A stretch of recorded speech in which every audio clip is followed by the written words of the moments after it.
Good morning students. आज हम लोग पढ़ेंगे the rise of commercial forestry. Last lecture में हम लोग देखें कि किस तरह कॉलोनियल पीरियड में फॉरेस्ट का बड़े स्केल पे डिफॉरेस्टेशन हुआ। Also we got to know that what was the causes of the deforestation during colonial era and what was the mindset of colonial, है ना। कॉलोनियल्स का माइंडसेट क्या था, why they were doing deforestation. ठीक है, ये सारे पॉइंट्स को हम लोग पिछले लेक्चर में किए। अब इस लेक्चर में हम लोग एक नया टॉपिक को समझेंगे कि the rise of commercial forestry. तो अभी तक हम लोग सिर्फ फॉरेस्ट जान रहे थे, है ना। तो अब फॉरेस्ट से देखो एक स्टेप आगे बढ़ो, यहाँ पे किया कॉमर्शियल फॉरेस्ट्री। मीन्स बात बहुत सिंपल है कि अब जो फॉरेस्ट होगा वो कॉमर्शियल होगा, मतलब कि उससे हम लोग इकोनॉमिकल, है ना, इकोनॉमिकल बेनिफिट्स लेंगे। ठीक है, even in earlier time forest was contributing in our economic sense. ठीक है, इकोनॉमिक सेंस में भी पहले जो था फॉरेस्ट कंट्रीब्यूट कर ही रहा था, बट क्या था, that was for the life sustaining, है ना। वो लाइफ सस्टेनिंग था। जो ट्राइबल पीपल थे वो लोग इकोनॉमिक बेनिफिट फॉरेस्ट का लेते ही थे, है ना, माइनर प्रोडक्ट्स वगैरह सेल करते थे। बट नाउ अब क्या है कि now it is time to understand the economic importance of forestry by the mind of colonial, है ना। कॉलोनियल का माइंडसेट से अब हम लोग इस चीज को पढ़ेंगे। और भारत में बहुत कुछ कॉलोनियल माइंडसेट और कॉलोनियल सेटलमेंट जो था वही है। ठीक है, अभी भी जो अच्छाई था वो अभी तक हम लोग पिक करके रखे हैं। ठीक है, तो चलो देखते हैं, इस टॉपिक को पढ़ते हैं। ठीक है, सो लेट्स स्टार्ट। देखो, in the previous section we have seen that the British needed forests in order to build ships and railways. The British were worried that the use of forests by local people and the reckless felling of trees by traders would destroy forests.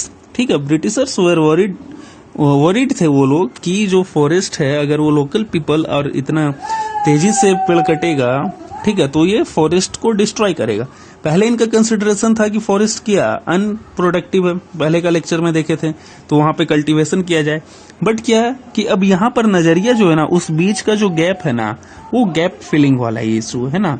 किस तरह forest जो है act के अंतर्गत आया, ठीक है, forest act के अंतर्गत आया, वो सब सीन यहाँ पे देखेंगे। ठीक, उस बीच का फिलिंग जो है, गैप फिलिंग, वो वाला टॉपिक है। ठीक है, तो इस लाइन को फिर से समझना, अंडरलाइन कर रहे हैं, अभी अपना माइंडसेट चेंज कर लेना। The British were worried that the use of forests by local people and reckless felling of tree by traders would destroy forests. अब ब्रिटिशर्स का माइंडसेट, अभी इस टॉपिक के लिए क्या समझना हम लोगों को कि ये लोग का माइंडसेट ये कह रहा है कि भाई अब फॉरेस्ट को प्रिजर्व करना है, नहीं तो जिस तरह से ये कटाई हो रहा है फॉरेस्ट का, ठीक है, ये तो फॉरेस्ट बर्बाद हो जाएगा। So they decided to invite a German expert, एक जर्मन एक्सपर्ट को बुलाएं जिनका नाम था डिएट्रिच ब्रांडिस, है ना, क्या, Dietrich Brandis, for advice and made him the first inspector general of forests in India. और उसे first inspector general of forest बना दिया इंडिया का। ठीक है, ये जो भी पढ़ रहे हैं कहानी, ये ड्यूरिंग द कॉलोनियल फेज का। ठीक है, Brandeis realized that a proper system had to be introduced to manage the forests and people had to be trained in the science of conservation. ठीक है, ब्रांडिस जो हैं, ठीक है, जर्मन एक्सपर्ट, उनका क्या कंसिडरेशन है, उनका मानना है कि प्रॉपर सिस्टम में आपको मैनेजमेंट करना होगा फॉरेस्ट का। ठीक है, और फॉरेस्ट कंजर्वेशन साइंस जो है उसका भी ट्रेनिंग लेना होगा।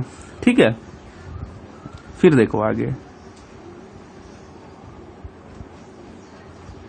This system would need legal sanction. देखो, अब कोई सिस्टम को इंट्रोड्यूस करना है, ठीक है, उसे स्ट्रिक्टली फॉलो करवाना ना, तो उसको उस सिस्टम के लिए लीगल सैंक्शन चाहिए। ठीक है, legal sanction means parliamentary support, कि उस पर कोई कानून बना हुआ रहे। ठीक है, तो इसका ये डिमांड की है कि एक लीगल सैंक्शन चाहिए। Rules about the use of forest resources had to be framed. ठीक है, क्या करना, फॉरेस्ट को किस तरह यूज करना, उसके लिए कुछ सर्टेन रूल बनाना है, ठीक है। Felling of trees and grazing had to be restricted so that forest could be preserve for timber production, ठीक है। फिर देखो माइंडसेट क्या है, फॉरेस्ट को प्रिजर्व करना फॉर विच थिंग, किस चीज के लिए, टिम्बर प्रोडक्शन के लिए, ठीक है। मैनेजमेंट जो करना किस चीज के लिए, टिम्बर प्रोडक्शन के लिए, ठीक है, ठीक है, timber production. Anybody who cut trees without following the system had to be, और जो लोग भी फॉरेस्ट का कटाई करेंगे बिना सिस्टम का, ठीक है, हैड टू बी पनिश्ड, ठीक है, उन्हें पनिश किया जाएगा। So Brandis set up the Indian forest service, ठीक है। तो इसलिए जो ब्रांडीज हैं जर्मन एक्सपर्ट, ये किस चीज का सेटअप किए, इंडियन फॉरेस्ट सर्विस इन 1864 में इंडियन फॉरेस्ट सर्विस का स्थापना हुआ and helped formulate the Indian forest act of 1865, और फिर फॉरेस्ट एक्ट 1865 का फॉर्मुलेशन में ये हेल्प किए। The imperial forest research institute was set up at Dehradun in 1906, ठीक है। फिर क्या हुआ, ये तुम्हारा फॉरेस्ट एक्ट बना 1865 में, फिर 1906 में क्या हुआ, इंपीरियल फॉरेस्ट रिसर्च इंस्टीट्यूट बनाया गया है ना, जो कि देहरादून में स्थित है, वो 1906 में हुआ। ये सब क्या हो रहा है, ये सब डेवलपमेंट हो रहा है, फॉरेस्ट से रिलेटेड चीज डेवलप कर रहा है, ठीक है, उसका एक सिस्टम डेवलप कर रहा है। ये सब कब आ रही है, हम लोग पढ़ रहे हैं अभी। The system they taut here was called scientific forestry, और जो ये सिस्टम जिस तरह की इंट्रोड्यूस कर रहे थे, उस सिस्टम को बोला जा रहा था साइंटिफिक फॉरेस्ट्री, ठीक है, scientific forestry. Many people now including ecologist feel that this system is not scientific at all, और बहुत सारे पर्यावरणवादी इकोलॉजिस्ट है ना, जो एनवायरमेंट का स्टडी करते, जो एनवायरमेंट का केयर करते, ठीक है, वैसे लोग इकोलॉजिस्ट का कंसिडरेशन था कि ये साइंटिफिक बिल्कुल नहीं है, ये जो मेथड है कि सिर्फ टिम्बर प्रोड्यूस करने के लिए फॉरेस्ट को कंजर्व किया जाए, ठीक है, तो ये साइंटिफिक बिल्कुल नहीं है, ऐसा क्रिटिसिज्म था, ठीक है। चलिए आगे देखते हैं। In scientific forestry natural forests which had lots of different types of trees were cut down, ठीक है। in scientific forestry natural forest which had lots of different types of tree were cut down। देखो forest है तो पहले ही मैं बताया हूं कि फॉरेस्ट जब है तो फॉरेस्ट में बहुत सारे स्पीसीज ऑफ प्लांट है, ठीक है, बहुत सारे स्पीसीज ऑफ प्लांट है। अब आप कह रहे हो भाई साहब बहुत सारे स्पीसीज ऑफ प्लांट को कट कर दो और सिर्फ ऐसा पेड़ लगाओ जो टिम्बर दे, ठीक है, तो ये जो स्पीसीज आप कट किए हैं ये तो एक्सटिंक्ट हो गया, ये तो एक्सटिंक्ट हो जाएगा, इसे प्रिजर्व नहीं करिएगा तो। If we will not preserve these species then its status will count under the extinction, उनका स्टेटस एक्सटिंक्शन के अंतर्गत आ जाएगा, ठीक है। तो हम लोगों को कंजर्व करना है ना, so we have to conserve all species of plants, ठीक है, then it will called the healthy forest, तभी ना वो एक हेल्दी फॉरेस्ट कहलाएगा, ठीक है। चलो आगे देखते हैं। In their place one type of tree was planted in straight rows, this is called a plantation, और फॉरेस्ट को प्लांटेशन में तब्दील करने का बात हो रहा है। Forest officials surveyed the forests, estimated the area under different types of trees and made working plans for forest management, ठीक है। जो फॉरेस्ट ऑफिशियल से फॉरेस्ट ऑफिस है वो सर्वे किया, ठीक है, और वो एस्टिमेट लगाया, एक अनुमान लगाया कि under different type of trees, जो बहुत सारे डिफरेंट टाइप ऑफ ट्रीज है, ठीक है, ठीक है, made working plan for forest management, इसे हम लोगों को फॉरेस्ट मैनेजमेंट की अंतर्गत लाना है। ये अब सर्वे किया कि फॉरेस्ट मैनेजमेंट कैसे करना है, मतलब है ना। They plan how much of the plantation area to cut every year, ठीक है, they plan how much of the plantation area to cut every year, अब वो प्लान करेंगे कि कितना प्लांटेशन, कितना पेड़ को प्रत्येक साल काटना है। The area cut was then to be replanted so that it was ready to be cut again in some years. अब क्या करना ना, मैनेजमेंट करना। तो मतलब कि आप एक साल में जितना पेड़ काटे हो तो आपको उसी का एक एस्टिमेशन लेके फिर प्लांटेशन भी कर देना है कि आने वाला टाइम में फिर वो उतना पेड़ रेडी हो जाए। ठीक है।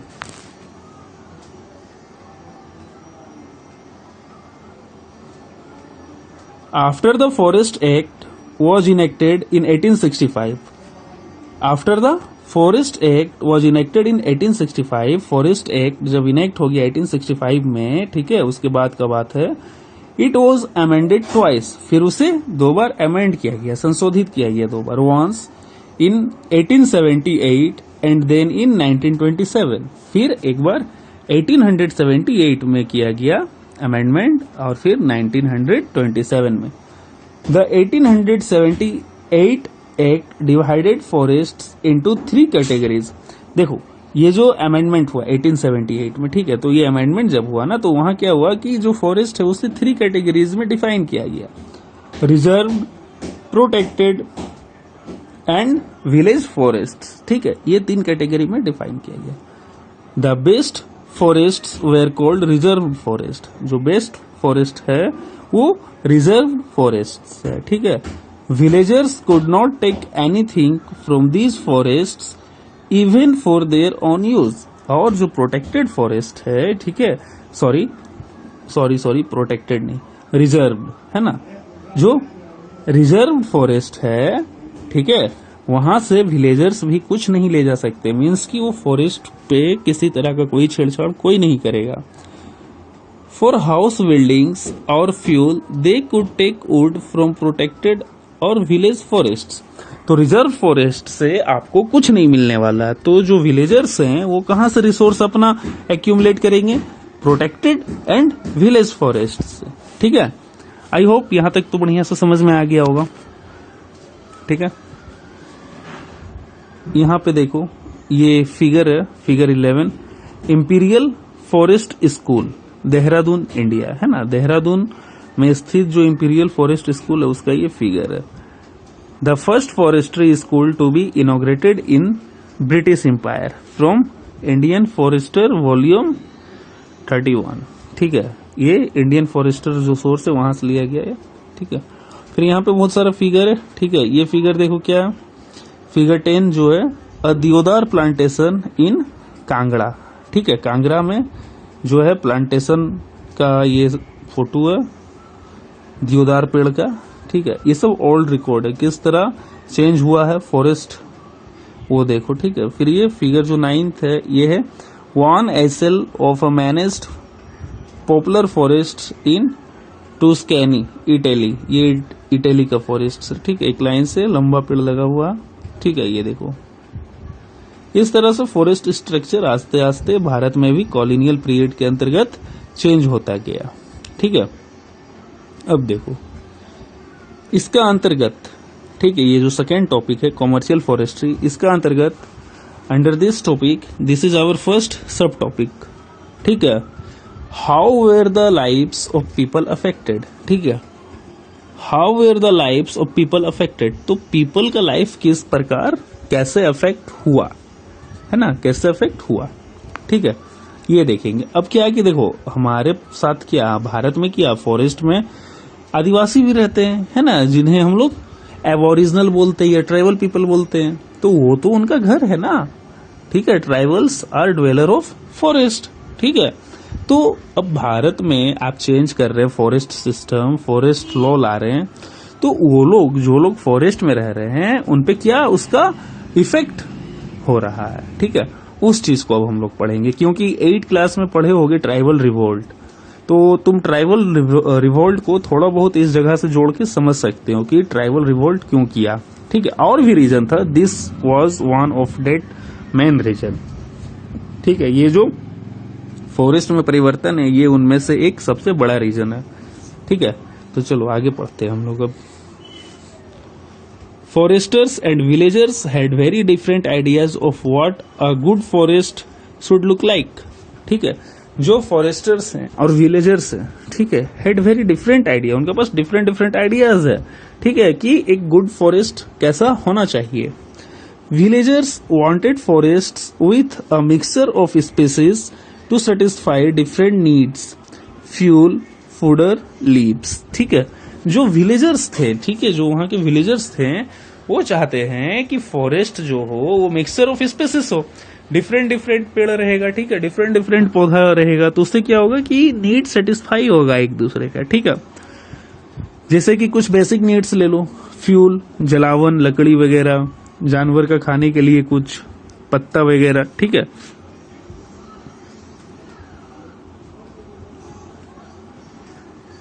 The forest department on the other hand wanted trees which were suitable for building. और जो फॉरेस्ट डिपार्टमेंट है वो फॉरेस्ट को किस तरह से कंपोज करना चाह रहा है, वो तो अपना इकोनॉमिक बेनिफिट सिर्फ देख रहा है कि मुझे इस फॉरेस्ट से ज्यादा मैक्सिमम प्रॉफिट मैक्सिमाइज करना है ना, मैक्सिमम प्रॉफिट लेना है. तो उसके लिए क्या करना होगा, अपने को प्लांटेशन करना होगा. ठीक है, तभी जो डिमांड है यूरोप में और भारत में पटरी बिछाने के लिए, ट्रैक लगाने के लिए रेलवे लाइन, और भी बहुत सारा बिजनेस जो कर रहे होंगे उस समय वुड से जुड़ा हुआ, तो अच्छा कर सके. ठीक है, सो ये कॉन्ट्राडिक्शन आ रहा, विलेजर्स चाह रहा है कि बहुत सारा स्पेसिस हो जिससे कि नीड्स सेटिस्फाई हो, और फॉरेस्ट डिपार्टमेंट जो है, इंपीरियल फॉरेस्ट डिपार्टमेंट, वो चाह रहा है कि हम सिर्फ सिंगल प्लांट लगाएं. ठीक है, कि जिससे हमको इकोनॉमिक बेनिफिट्स ज्यादा हो. ठीक है, एक न्यू वर्ड है यहाँ पे, ये देखो तो क्या, scientific forestry, a system of cutting trees controlled by the forest department in which all trees are cut and new ones planted. ठीक है, ये बोलते हैं साइंटिफिक फॉरेस्ट्री. एक बात पता है, पेड़ कभी बूढ़ा होकर नहीं मरता. ठीक है, पेड़ कभी बूढ़ा होकर नहीं मरता. पेड़ तभी मरता है जब उसमें बैक्टीरिया वगैरह, कीटाणु वगैरह लग जाए. ठीक है, नहीं तो पेड़ तो 250-250, 300 साल इस तरह से कोई पेड़ जीवित रहता है. ठीक है, चलो आगे देखते हैं. यहां तक समझ गए कॉन्ट्राडिक्शन. ये देखो ट्राइबल लोग हैं, फॉरेस्ट में चुन रहे हैं. ठीक है, यहां पर देखो प्लांटेशन क्यों करना चाह रहा है imperial forest department, for ships और रेलवे के लिए. They needed trees that could provide hardwood and were tall and straight. ठीक है, उन्हें कैसा पेड़ का जरूरत है, हार्डवुड हो, ठीक है, और लंबा हो, स्ट्रेट हो. So particular species like teak and sal were promoted and others were cut. ठीक है, so particular species like teak and sal were promoted and other were cut. तो लंबा, विशाल है ना, स्ट्रेट, टॉल, ये कौन कौन सा पेड़ है, टीक, साल, और बाकी बात पेड़ काट दिया जाएगा. ठीक है,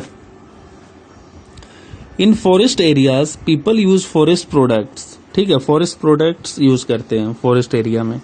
ठीक है, जैसे कि roots, leaves, fruits and tubers for many things, ये सब यूज होता है. ठीक है, ये सब चीज को माइनर प्रोडक्ट बोलते हैं ना, माइनर प्रोडक्ट ऑफ फॉरेस्ट. ठीक है, या बाय प्रोडक्ट ऑफ फॉरेस्ट. तो रूट्स हो गया, जड़ी बूटी बनाने में रूट्स वगैरह काम आ गया. ठीक है, छोटा छोटा पौधा जो हुआ, लीफ, फ्रूट्स, ये सब में काम आता है. ठीक है, fruits and tubers are nutritious to eat specially during the monsoon before the harvest has come in. ठीक है, अब फल है तो ऑफकोर्स बढ़िया लगेगा. ठीक है, और न्यूट्रिशियस भी होगा. ठीक है, तो ये सब चीज क्या था कि जो फॉरेस्ट ड्वेलर थे वो उनका खाना था. ठीक है, ये इनका जो जंगल था ना, वो ट्राइबल्स का घर था, दुनिया था, सब वही था. ट्राइबल्स जंगल से उतना ही लेते थे जितना जरूरत था. ठीक है, और ट्राइबल्स ही जंगल को ज्यादा बेहतर समझते हैं आज भी. ठीक है, herbs are used for medicine, wood for agriculture, implements like yokes and ploughs, bamboos make excellent fences and is also used to make basket and umbrella. देखो किस तरह फॉरेस्ट प्रोडक्ट का यूज है डे टू डे लाइफ का चीजें में, है ना. A dried scooped out gourd can be used as a portable water bottle. ठीक है, ये तुम एक बार गूगल करके देखना, ये वाला ड्राइड स्कूप्ड आउट गोड्स। ठीक है, ये क्या होता है, एक सब्जी का मतलब, सब्जी क्या बोले, मतलब कि ये इसका बनता है वाटर बॉटल। ठीक है, वाटर बॉटल बनता है ये, इससे क्या करते हैं, धूप में सुखा देता है और उसके बाद इस चीज को वाटर बॉटल की तरह पानी स्टोर करने के लिए काम आता है। एक बार गूगल करके देखना इसका फोटो, ठीक है, समझ में आ जाएगा। Can be use as a portable water bottle. Almost everything is available in the forest. लगभग हर एक चीज जो है डे टू डे लाइफ का वो फॉरेस्ट में है। ठीक है, leaves can be stitched together to make disposable plates and cups. The सियादी